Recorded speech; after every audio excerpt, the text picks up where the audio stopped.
हमारे बीच में देवधाम जोधपुरिया की दिव्य धरती पर आदरणीय श्री केसरलाल जी गुर्जर साहब हैं, जो देवधाम जोधपुरिया ट्रस्ट के अध्यक्ष रहे हैं। वर्तमान में श्री देव नारायण गुर्जर छात्रावास आप टॉप के सचिव हैं और शिक्षा और कला संस्कृति के अद्भुत व्यक्तित्व हैं।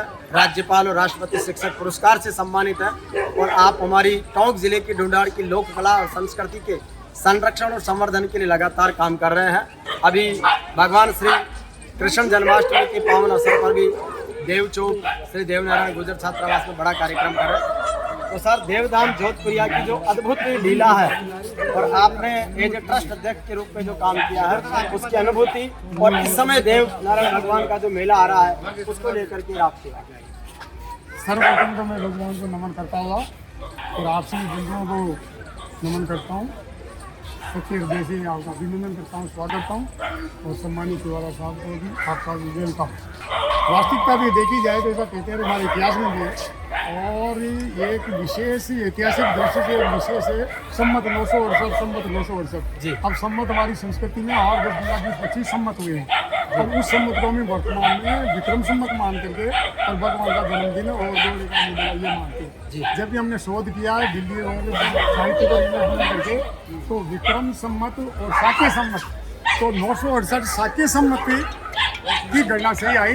जो पीपल देवी जी की शादी थी, भगवान वापस आए और लगभग 18.5 वर्ष की उम्र में मालवा से वापस देवता में अपना चेहरा जोड़ बसाने के लिए तो कहते हैं कि अपनी गौ माताओं कपिला ज्ञान और कई तरह की नौरंगी गायें थी। उन गायों के संग सम्मानित तिवारी जी, उन गायों के संग भगवान 16 कलाधारी कृष्ण भगवान या विश्राम जी कहते हैं जिनका मिडवे था, यहाँ पर उन्होंने इस त्रिवेणी संघ पर आकर के गौ माताओं की सेवा की, पानी पिलाया, चारा पानी पूजा। यहाँ मिडवे पर वो उस समय से ये प्राचीन काल की पुरानी धरती है और हमेशा मेला बढ़ता है और कोई भी स्थान तीर्थ स्थान ये श्रद्धालु पर, भक्तों पर और पुजारियों पर विशेष अनुकंपा रहती है। जिसको भी पूजाना हो, दिखाना हो, करना हो, ईश्वर की लीला अलग है। मैं यहाँ 3 वर्ष तक देवधाम ट्रस्ट से आप लोगों की आदेश की पालना के साथ रहा था। मैंने यहाँ पर सम्मानी जी ये देखा कि यहाँ तो जड़ा फटकारा नहीं है, यहाँ कोई कुछ भी शाना बोपा टोटका नहीं है। यहाँ पर भगवान की कृपा से यहाँ का देश काल वातावरण आब हवा और झाड़ बुआरी कार सेवा और सेवा, इसी से यहाँ जो श्रद्धालु व्यक्ति आते हैं दंडवत करते हुए आते हैं, कनक दंडवत करते हैं, वो ठीक होकर के जाते हैं। मैं प्रत्यक्ष में देखा, मैंने 18 वर्ष का एक बच्चा था तो वो यहाँ आया था, ब्रिलियंट का पढ़ने में था, उसको मैंने कहा सुना जैसा ऐसा कर, हकीकत है वो यहाँ रह करके 15 दिन और प्रधान जी उसके बाद वो उसके गाँव बोली के साथ गाँव वहाँ चला गया। वहाँ से वो आया तो मैं फर्स्ट दिन पास हुआ और अब मैंने कोई दोस्त नहीं, मुझे भगवान की झाड़ी बुआरी और उसकी आरती अनुमान 40 कंटक करने के आपने कहा उसी के सही। तो ये बड़ी प्यारी बात है, ये सत्य है। आप बोला तो जग बोला, भगवान भक्तों के वश में होता है। वो स्वयं कहते हैं कि मैं तो भक्तों के वश हूँ, मेरा कोई कुछ नहीं है, भक्त मेरा बड़ा है, भक्ति बड़ी है। श्री देव नारायण गुर्जर छात्रावास जो टॉप का है उसका स्वरूप क्या है, किस तरीके से संचालित आज पूरे प्रदेश में एक मॉडल और आदर्श छात्रावास के रूप में देखा जा रहा है? इसमें सर कण कण करके मन होता है। हमारा समाज बहुत सीधा है, हमारे समाज में कोई पार्टी पॉलिटिक्स नहीं है, हमारे समाज में कोई नेतागिरी नहीं है। नेतागिरी जहाँ है और जहाँ संगठन दिखाना है वहाँ पर ये जीरो करके दिखाते हैं।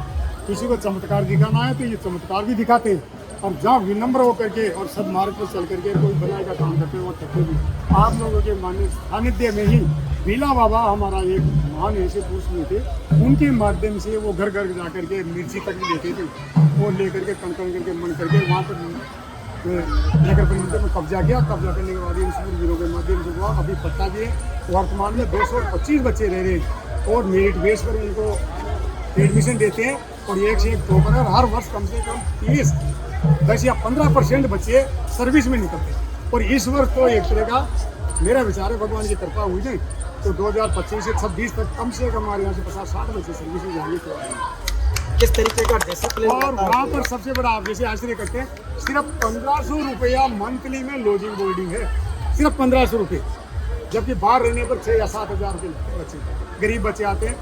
सुदामा के ब्राह्मणों के बच्चे सारे सुदामा के पुत्र बहुत गरीब है और पढ़ते लिखते हैं और एक से एक अनुशासन होकर के हमारे देव माता के तन मन धन से वो पूर्ण होते हैं।